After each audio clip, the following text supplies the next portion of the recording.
wouldst thou say, my child? Oh, mother, since I lay in the tower, my rest has still been broke with frightful dreams, or shocking news has waked me into tears. I'm scarce allowed a friend to visit me. All my old honest servants are turned off, and in their place are strange, ill-natured fellows who look so bold as they were all my masters, and I'm afraid they'll shortly take you from me. Oh, mournful hearing. Oh, unhappy prince. Dear brother, why do you weep so? You make me cry too. Oh, alas, poor innocence. If I but knew at what my uncle aims, if 'twere my crown I'd freely give it him, so he but let me join my life in quiet.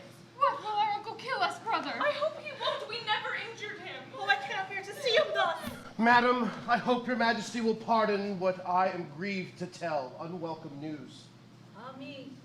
More sorrow yet, my lord. We've long despaired of happy tidings. Pray, what is it?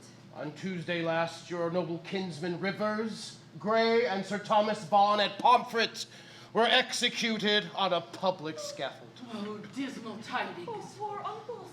I doubt my turn is next. Nor mine, I fear for all. Well, then let's welcome blood and massacre. Yield our throats to the fell tiger's rage and die lamenting one another's wrongs. Well, I foresaw the ruin of this house. Madam, the king has sent me to inform your majesty that you prepare, as is advised from council, tomorrow for your royal coronation. What do I hear? Oh, heaven support me. Despiteful tidings. Unpleasing news, alas, I heard before, but could not for my soul find heart to tell you of it. Madam, the king does farther wish your majesty would less employ her visits to the tower, and gives me leave to attend thee to court, and is impatient, madam, till he sees you. Farewell to all. And thou, poor injured queen, forgive the unfriendly duty I must pay. Alas, kind soul, I envy not thy glory, nor think unpleased thou art partner in our sorrow. Madam, I come. shall I attend thee? Attend me whither to be crowned. Let me with deadly venom be anointed, and die ere man can say, long live queen.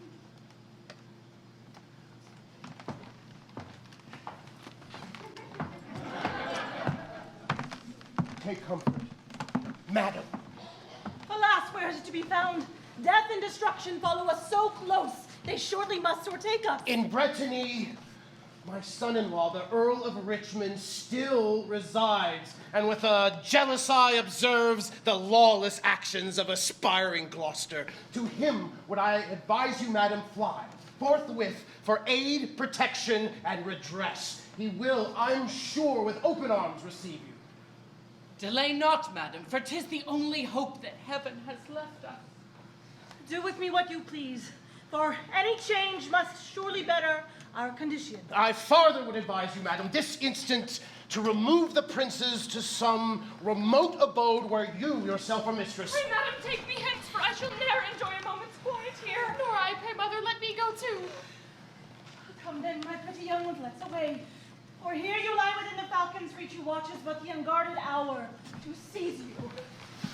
I beg your majesty will pardon me, but these young princes must on no account have egress from the tower, nor must, without the king's especial license, of what degree soever, any person have admittance to them. All must retire. I am their mother, sir. Who else commands them? If I pass freely, they shall follow me. For you, I'll take the peril of your fault upon myself. My inclination, madam, would oblige you, but I am bound by duty and must obey. Nor, madam, can I now with safety answer for this continued visit. Please you, my lord, to read these orders. Heavenly power, shall I not stay with them? Such are the king's commands, madam. My lord. 'Tis too true, and it is vain to oppose it. Oh, support me, heaven. For life can never bear the pains of such a parting. I dare not bid them as I should. Farewell, and then to part in silence stabs my soul. What? Must you leave us, mother? What shall I say? But for a time, my love, we shall meet again, at least in heaven. Won't you take me with you, Mother? I shall be so afraid to stay when you are gone. Neither cannot speak to them, and yet we must be parted. And let this business say farewell. Why, oh why, just heaven must they go? If not your grief such sway, be sudden when you part. Heaven must go. To heaven I leave them. Hear me, ye guardian powers of innocence, awake or sleeping. Oh, protect them still. Still may their helpless youth attract men's pity, that when the arm of cruelty is raised, their looks may drop the lifted dagger down from the stern murderer's relenting hand and throw him on his knees in penitence. Oh, Mother! Mother!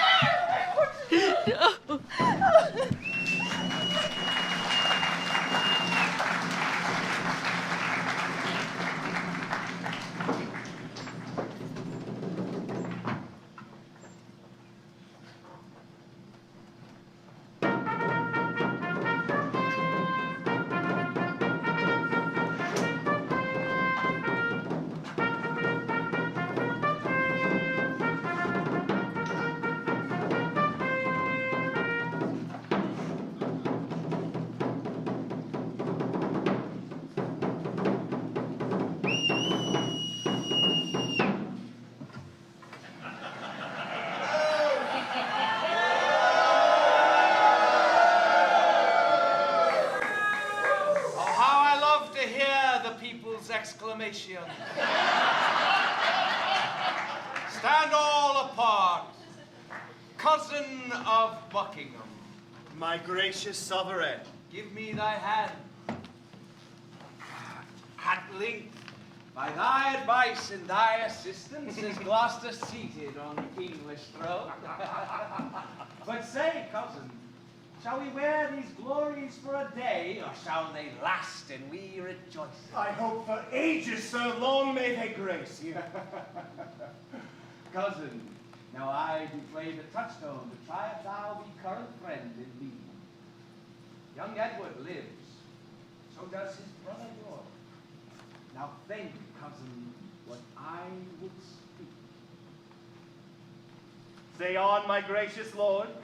I tell thee, cause I've lately had 2 spiders crawling on my startled hopes, though thy kind hand has brushed them from me, yet still they crawl offensive to my eyes. I would have some good friend tread upon them.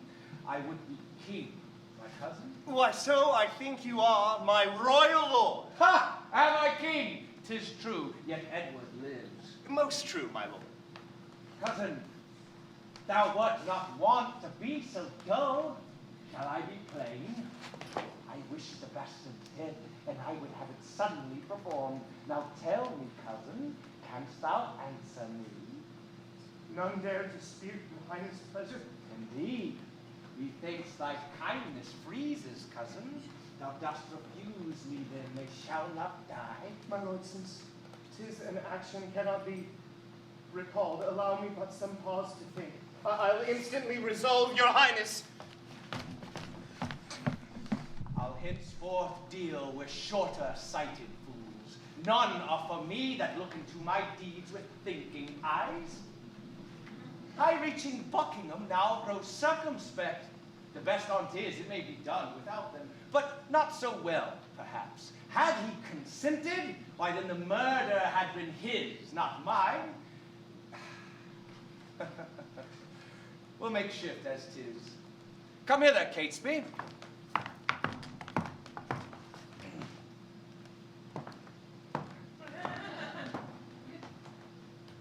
Where is that same Tyrrell thou hast told me of? You wait your highness' pleasure.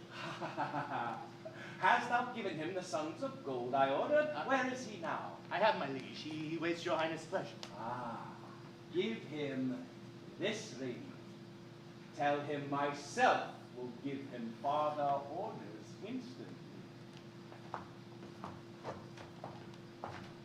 The deep revolving Duke of Buckingham no more shall be the neighbor of my counsels. Has he held out with me so long untired, and stops he now for breath? Well, be it so. How now, Lord Stanley, what's the news? I've heard, my liege, the Lord Marquis of Dorset is fled to Richmond, now in Brittany. Ah! I let him go, my lord. He shall be spared. Harkee, Ratcliffe, when sawest thou Anne, my queen? Is she still weak? Has my physician seen her? He hath, my lord, and fears her mightily. Oh, but he's exceeding skillful. She'll mend shortly. I hope she will, my lord. And if she does, I have mistook my man. I must be married to my brother's daughter, at whom I know the Breton Richmond aims, and by that knot looks proudly on the crown. Then to stain me with the brother's blood, is that the way to woo the sister's love? No matter what's the way, tear-falling pity dwells not in this eye. For while they live, my goodly kingdom's on a weak foundation. 'Tis done, my daring heart's resolved, they're dead. My lord, I have considered in my mind the late request that you did sound me in. Well, let that rest. Dorset is fled to Richmond. I have heard the news, my lord. Stanley, is your near kinsman? Well, look to him. My lord, I claim that gift, my due by promise, for which your honor and your faith's engaged. The earldom of Hereford and those movables which you have promised me I shall possess. Stanley, look to your wife. If she receives letters from Richmond, you shall answer them. What says your highness to my just request? I do remember me. Harry VI did prophesy that Richmond should be king when Richmond was a peevish little boy. 'Tis odd, a king, perhaps. My lord, I've obeyed your highness' orders. Leave Tyrrell here. I'll see him instantly. Will please you to resolve me in my suit. I crave your highness' ear, my lord. I'm busy! Thou troubles me. I'm not in the vein. Patience, Heaven. It's thus he pays my service. Was it for this I raise him to the throne? Oh, if the peaceful dead have any sense of the vile injuries they bore while living, then sure the joyful souls of blood-sucked Edward, Henry, Clarence, Hastings, and all that through his foul corrupted dealings have miscarried, will sure from the walls of heaven in smiles look down to see this tyrant tumbling from his throne, his foe unmourned and bloody as their own.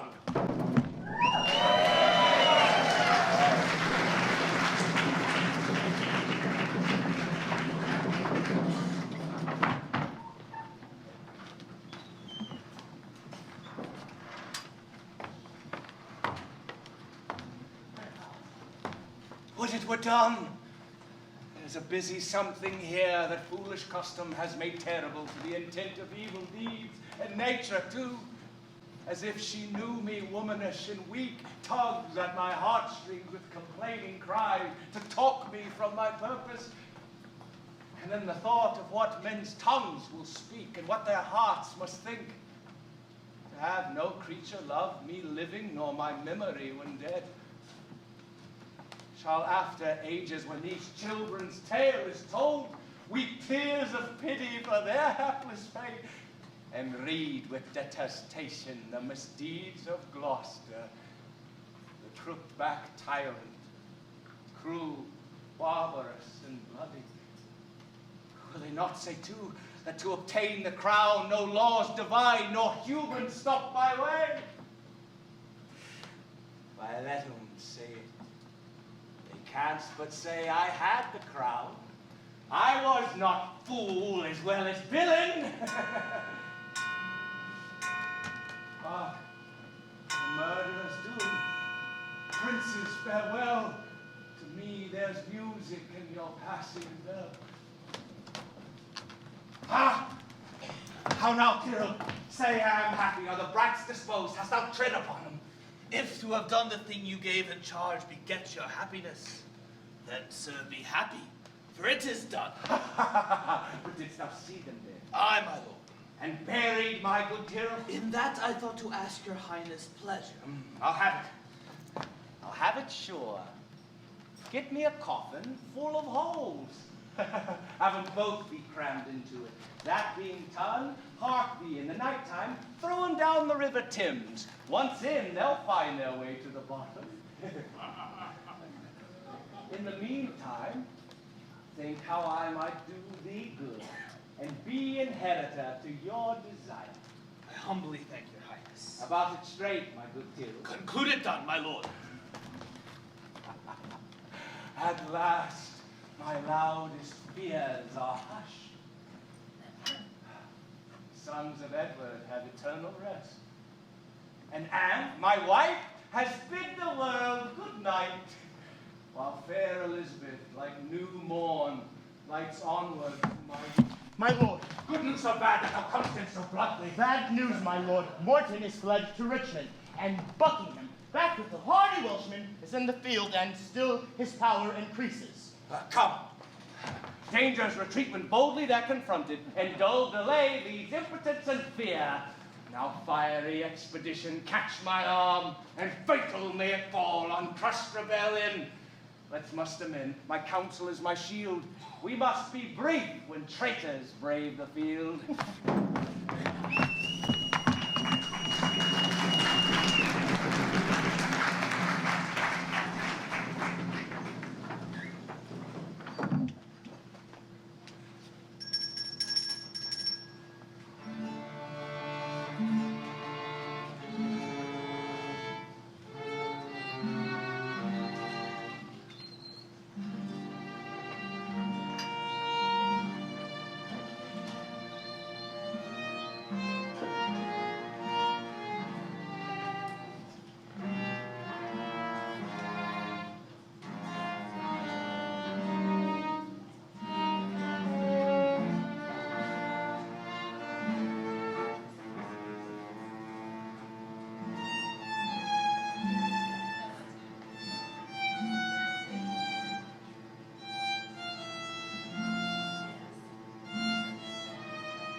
tender babes, my unblown flowers plucked by untimely hand.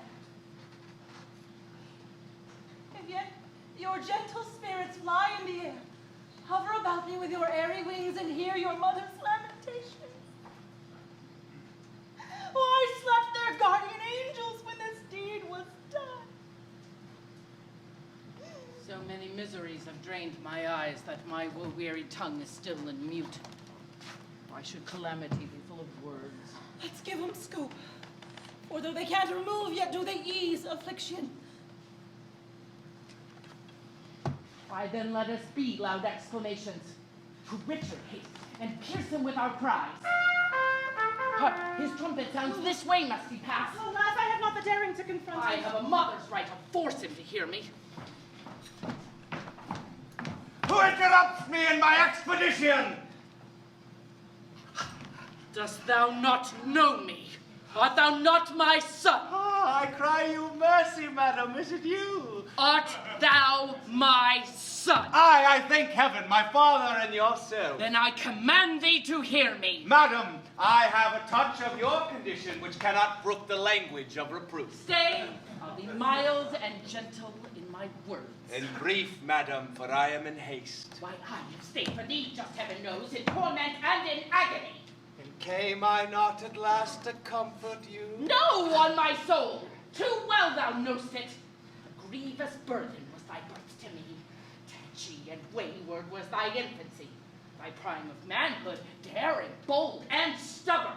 thy age confirmed, most subtle, proud, and bloody. If I am so disgraceful in thine eye, let me march on, madam, and not offend thee. Yet I Strike up the drum! I command thee to hear me. Let not hear me, for I have wrongs will speak without a tongue.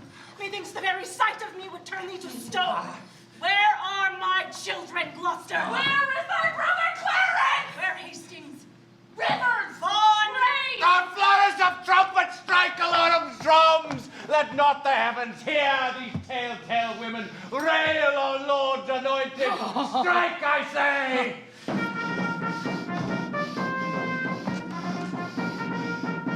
Either be patient and entreat me fair, or with the clamorous report of war, thus will I drown your exclamations. Then hear me, heaven, and heaven at his latest hour be deaf to him as he is now to me. Ere from this war he turn a conqueror, ye powers cut off his dangerous thread of life, lest his black sins rise higher in account than hell has pains to punish.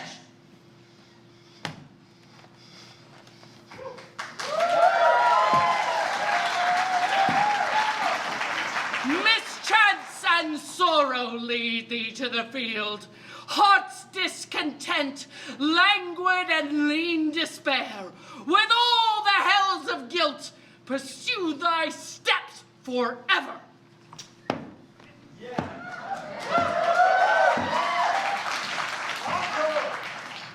Though far more cause, yet much less power to curse, abides in me, I say amen to her.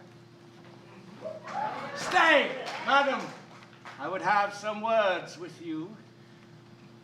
What canst thou ask that I have now to grant? Another son, Gloucester, I have none. Thou hast a beauteous daughter named Elizabeth, Must she die too? for whose fair sake I'll do more good than ever you of yours from me had harm. So in the levy of thy angry soul thou'lt drown the sad remembrance of these wrongs, which thou supposest me the cruel cause of. Be brief, lest the process of thy kindness last longer telling than thy kindness' date. Oh no, then I love the fair Elizabeth, and will, with your permission, seat her on the throne of England. Alas, vain man! How canst thou woo her?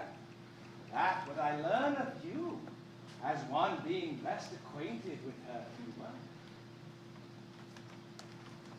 If thou wilt learn of me, then woo her thus. Send to her by the man who killed her brothers a pair of bleeding hearts, thereupon engraved Edward at York. Then haply she will weep. On this, present to her a handkerchief stained in their blood, to wipe her woeful eyes. If this inducement move her not to love, thee or the history of thy noble deeds, tell her thy policy took off her uncles, Clarence, Rivers, Gray, nay, and for her sake, made quick conveyance with dear Aunt Anne. You mock me, madam. This is not the way to woo your daughter. What shall I say? Still to affront his love, I fear what will incense him to revenge. And then to consent I should abhor myself. Yet I may seemingly comply. And thus, by sending Richmond word of his intent, shall gain some time to let my child escape. It shall be so. I have considered, sir, of your important wishes, and could I but believe you real? Now, by sacred host of saints above. Oh, do not swear, my lord. I ask no oath, unless my daughter doubt you more than I. Oh, my kind mother, for now I must call you so. Be to her my love's soft orator. Pray what I will be, not what I was. Not my deserts, but what I will deserve. And when this warlike arm has properly chastised the audacious rebel, hot-brained Buckingham, bound with triumphant garlands will I come, and lead your daughter to a conqueror's bed. Farewell, my lord. In some few days, expect to hear how fair a progress I have made. Till then, be happy as you are penitent. My heart goes with thee to my love. Farewell, relenting, shallow-thoughted woman. Most gracious sovereign, on the western coast rides a most powerful navy. Their fears and foremost, Richmond is their admiral. There they do hold, expecting but the aid of Buckingham to welcome them ashore. Morton with Richmond touches me more near than Buckingham with his rash levy numbers. We must prevent him then. Come hither, Catesby. Yes, my lord. Post with haste to the Duke of Norfolk instantly. Bid him straight levy all strength and power he can muster, and meet me suddenly at Salisbury. Commend me to his grace. Away.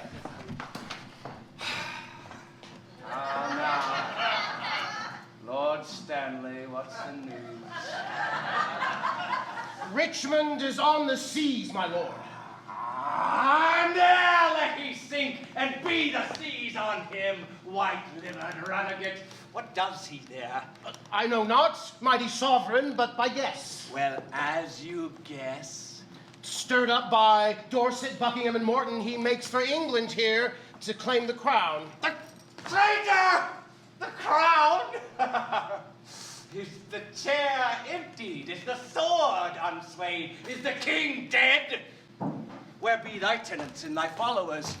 The foe upon our coast, and thou'st no friends to beat him back?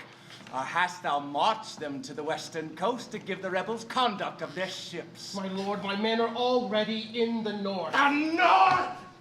What do they in the north when they should serve their sovereign in the west? They yet have no order, sir, to move. If 'tis your royal pleasure they should march, I will lead them with the utmost haste to you, where and what time your majesty shall please. Ha!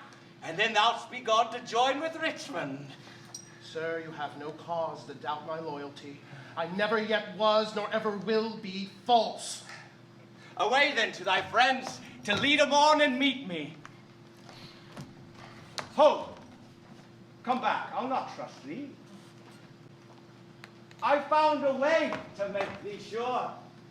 Your son, George Stanley, sir, I'll have him left behind. And look, your heart be firm, or else his head's assurance is but frail. As I prove true, my lord, so deal with him. Away. My lord, the army of great Buckingham by sudden floods and fall of waters is half lost, half scattered, and he himself wandered away alone, no man knows whither. Has any careful officer yet proclaimed reward to him that brings the traitor in? Such proclamation has been made, my lord. My liege, the Duke of Buckingham is taken. Off with his head! So much for Buckingham. My lord, I'm sorry. I must tell more news. Out with it. The Earl of Richmond is landed, sir, at Milford with a mighty power. And to confirm the news, Lord Marquis Dorset and Sir Thomas Lovell are up in Yorkshire.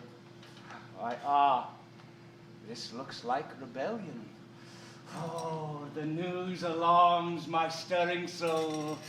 Come forth, my honest sword, which here I vow shall ne'er again be sheathed, nor shall these watching eyes have needful rest, till they be closed in a glorious grave, of fortune given me measure of revenge.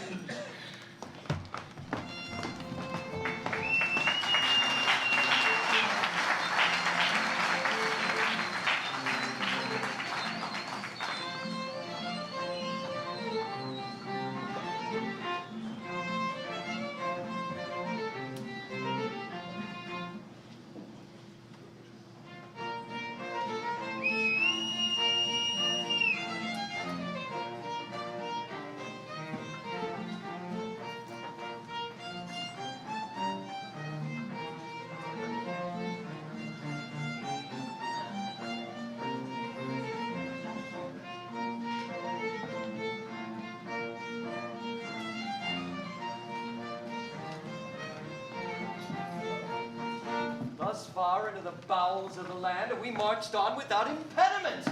Gloucester, the bloody and devouring boar, whose ravenous appetite has spoiled your fields, laid this rich country waste and rudely cropped its its ripened hopes of fair posterity, is now even in the center of the isle. And here receive we from our fathers Stanley fair lines of comfort and encouragement, such as will help and animate our cause, on which let's cheerly on, courageous friends, to reap the harvest of a lasting peace, or fame more lasting from a well-fought war. Your words have fire, my lord, and warm our men, who looked methought but cold before, disheartened with the unequal numbers of the foe. Why, double 'em still, our cause would conquer 'em. Thrice is he on that has his quarrel just, and me but naked, though locked up in steel, whose conscience with injustice is corrupted. The very weight of Gloucester's guilt shall crush him. His best friends, no doubt, will soon be on. He has no friends, but those are such to fear. And we no foes, but what are such to heaven? Then doubt not, heaven's for us. Let's on, my friends. True hope ne'er tires, but mounts with eagle's wings. Kings it makes gods, and meaner creatures kings.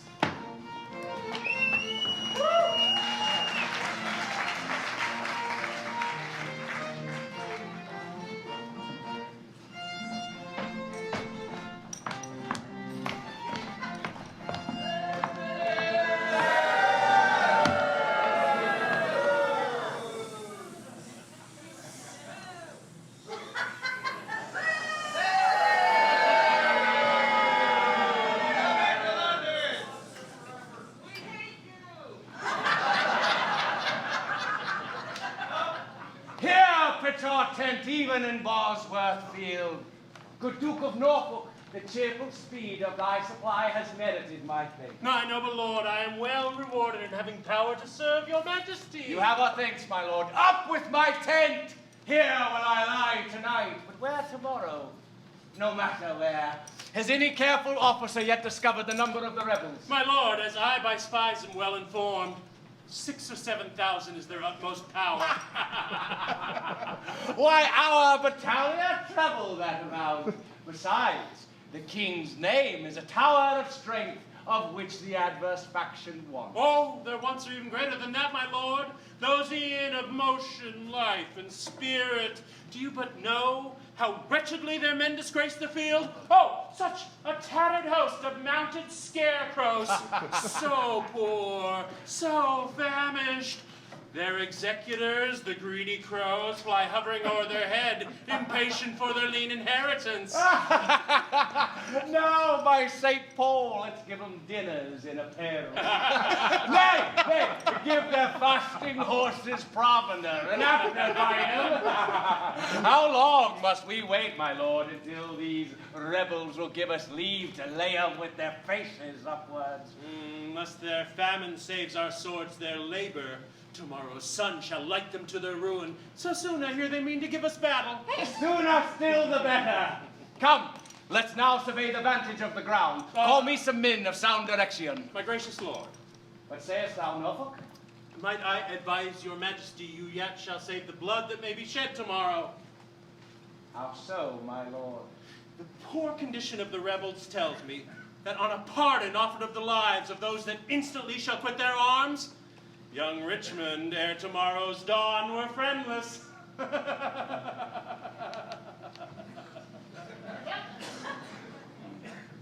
Why, that was our sixth Harry's way, that made his reign one scene of rude commotion. No, I'll be in men's despite a monarch. Let kings who fear forgive, blows and revenge for me.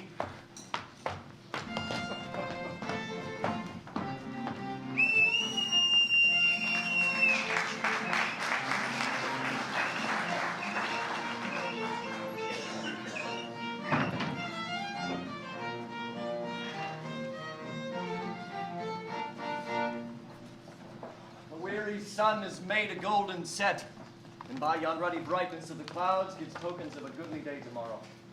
The Earl of Pembroke keeps his regiment. Here have I drawn a model of our battle, which parts in just proportion are small power. Here may each leader know his several charge. Sir, a gentleman who calls himself Stanley desires admittance to the Earl of Richmond.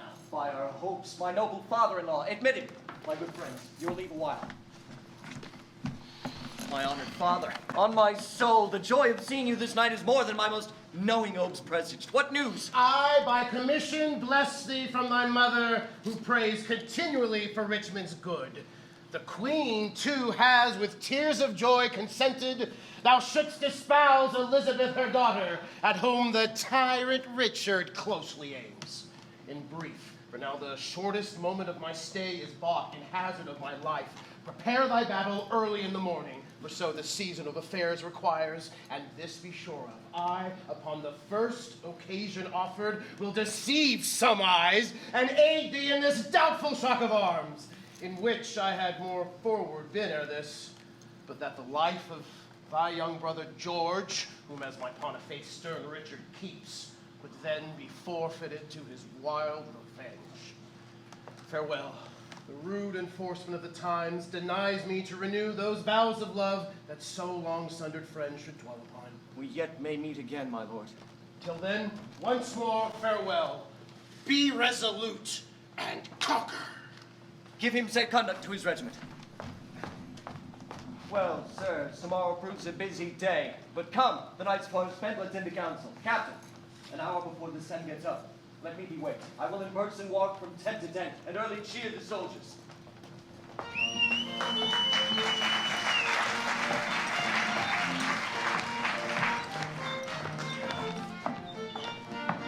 Catesby, here, my lord. Send out the purse in arms to Stanley's regiment. Bid him for sunrise meet me with his power, or as his son George hand Stanley's head, shall pay the forfeit of his cold delay. His armor laid into my tent. It is, my lord, all in readiness. What is it o'clock? 'Tis 9 o'clock, my lord. Good Duke of Norfolk, hie thee to thy charge. Use careful watch. Choose trusty sentinels. Doubt not, my lord. Be stirring with the lark, good Norfolk. I shall, my lord. Saddle, white Surrey, for the field tomorrow. Is ink and paper ready? It is, my lord. An hour after midnight, come into my tent to help to arm me. A good night, my friends. Methinks the king has not that pleased alacrity nor cheer of mind he was wont to have. The mere effect of business. You'll find him, sir, another man in the field when you shall see him with his beaver up, ready to mount his neighing steed, with whom he, smiling, seems to have some wanton talk, clapping his pampered sides to hold him still. Then, with a motion swift and light as air, he vaults him to the saddle, looks terror to his foes and courage to his soldiers. Good night to Richmond, then. For as I hear, his numbers are so few and those so sick and famished in their march that if he dare fight us, he jumps into the sea to cool his fever. But come, 'tis late. We few good hours before the trumpet wakes us. Let us to our tents.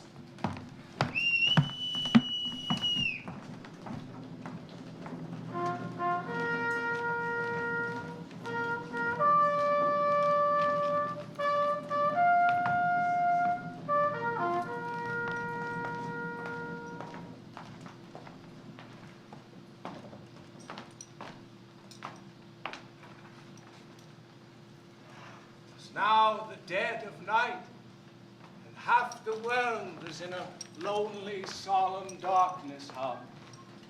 Yet I, so coy a dame is sleep to me, with all the weary courtship of my care-tired thoughts, can't win her to my bed. But all the stars do wink as 'twere with or watching. I'll forth and walk a while. The air's refreshing, and the ripe harvest of the new mown hay gives it a sweet and wholesome odor. How awful is this gloom. And hark! From camp to camp, the hush of either army stilly stirs.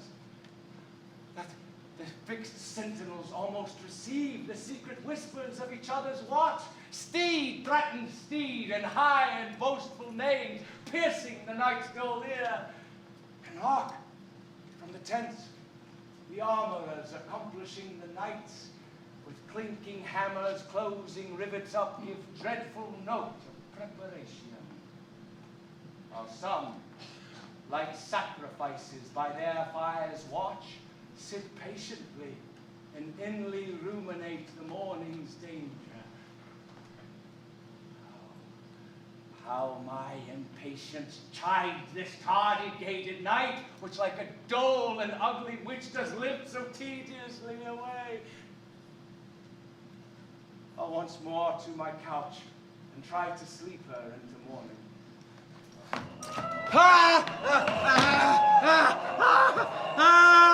What means this dismal voice?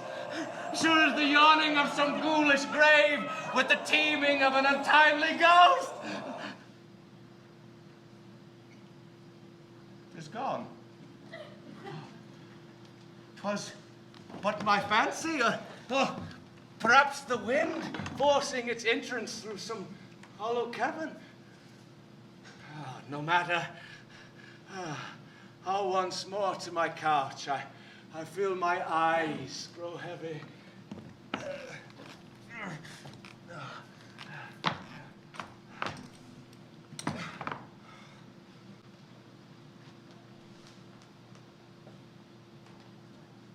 O thou, whose unrelenting thoughts not all the hideous terrors of thy guilt can shake, whose conscience with thy body ever sleeps.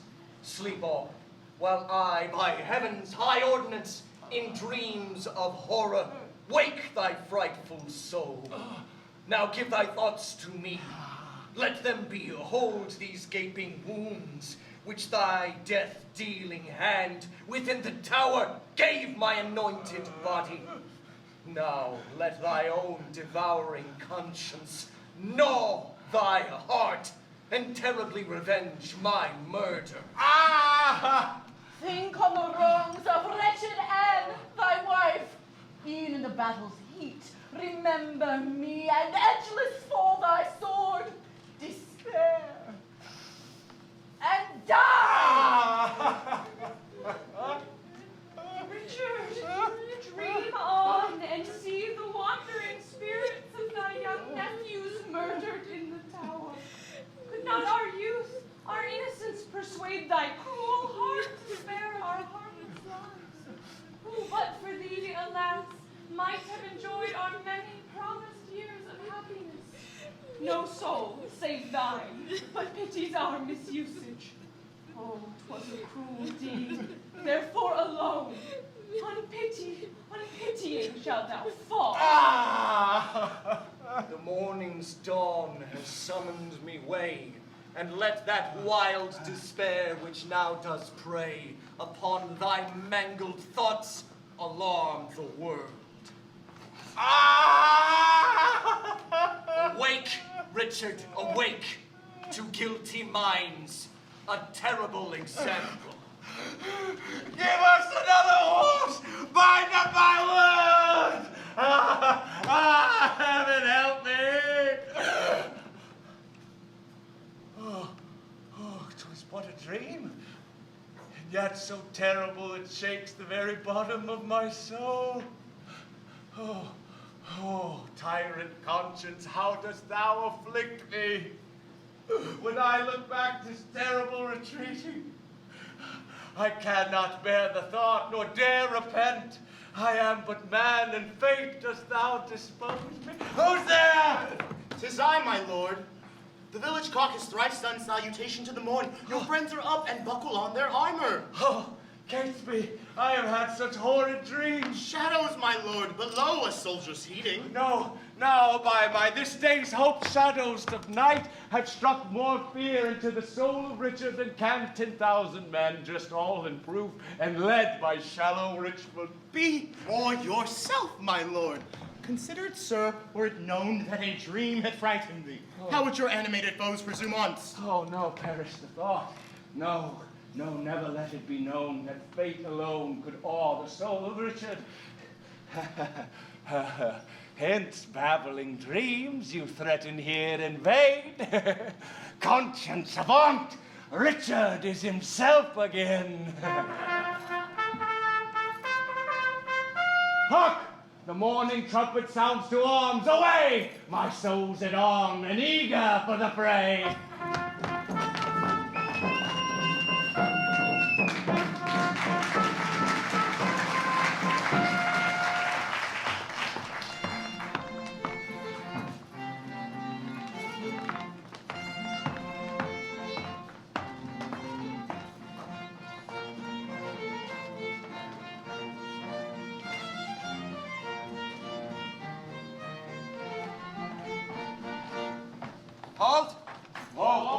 How far into the morning is it, friends? Near 4, my lord. 'Tis well. I am glad to find we are such early stirrers. Methinks the foe's less forward than we thought him. Worn as we are, we brave the field before him. Why, then there looks life in such a cheerful haste. If dreams should animate his soul resolved, I'm more than pleased with those I've had tonight. Methought that all the ghosts of them whose bodies Richard murdered came to my tent and roused me to revenge them. A good omen, my lord. Hark, the trumpet of the enemy, it speaks them on the march. Why then, let's on to face them. In peace, there's nothing so becomes a man as mild behavior and humility. But when the blast of war blows in our ears, let us be tigers in our fierce deportment. For me, the ransom of this bold attempt shall be this body on the earth's cold face. But if we thrive, the glory of the action, the meanest here shall share his part of. Advance your standards, draw your willing swords, sound drums and trumpets boldly and cheerfully. The words, St. George, Richmond, and victory!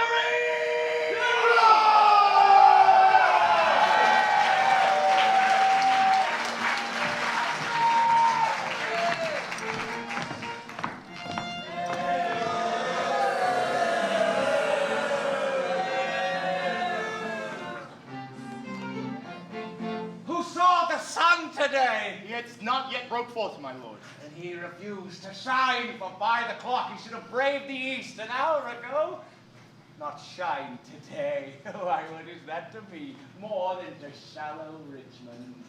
For the self-same heaven that frowns on me looks lowering on him. Prepare, my lord, the foe is in the field. Come, bustle, caparison my horse.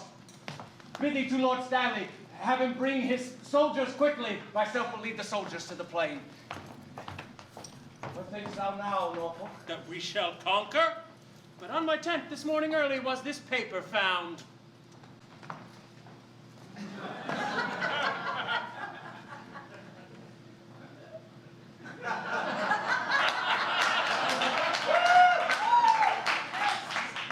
Jockey of Norfolk, be not so bold, for Dickon thy master is bought and sold. A weak invention of the enemy.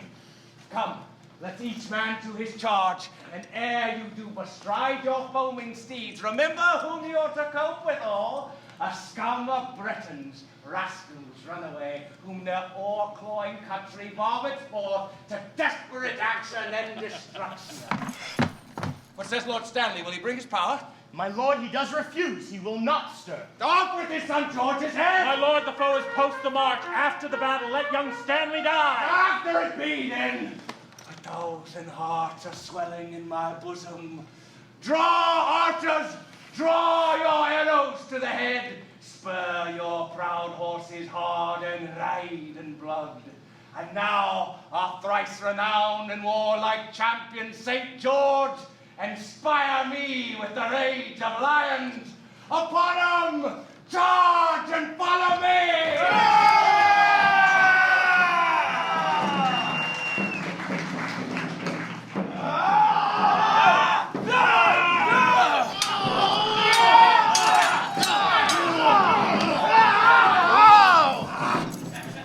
What ho, young Richmond, ho, 'tis Richard called.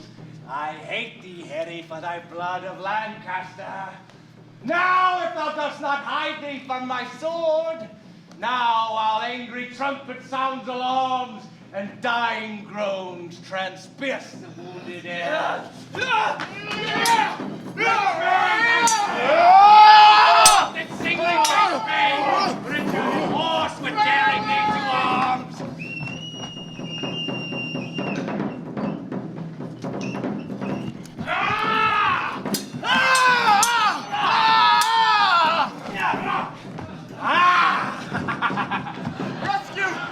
Rescue, my lord of Norfolk! Haste! The king enacts more wonders than a man, daring and opposite to every danger. The horse is slain, and on all foot he fights, seeking for Richmond in the throat of death. Nay, haste, my lord, the day's against us! A horse! A horse! My kingdom for a horse! This way, my lord, below you!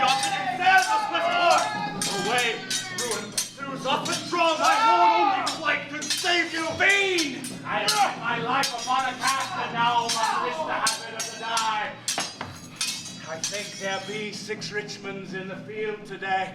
5 have I slain instead of him. A horse! A horse! My kingdom for a horse! It's mine!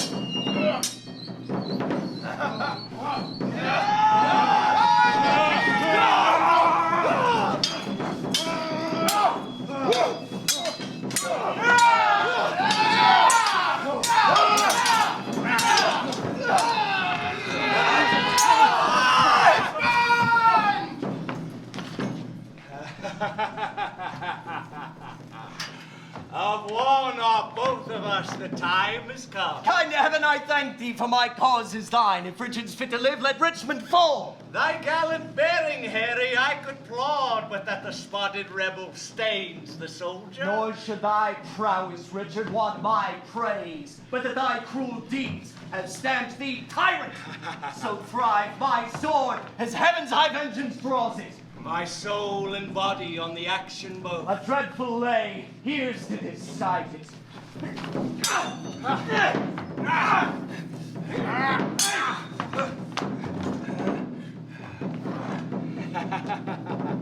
Woo!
Perdition, catch thy arm, chance is thine.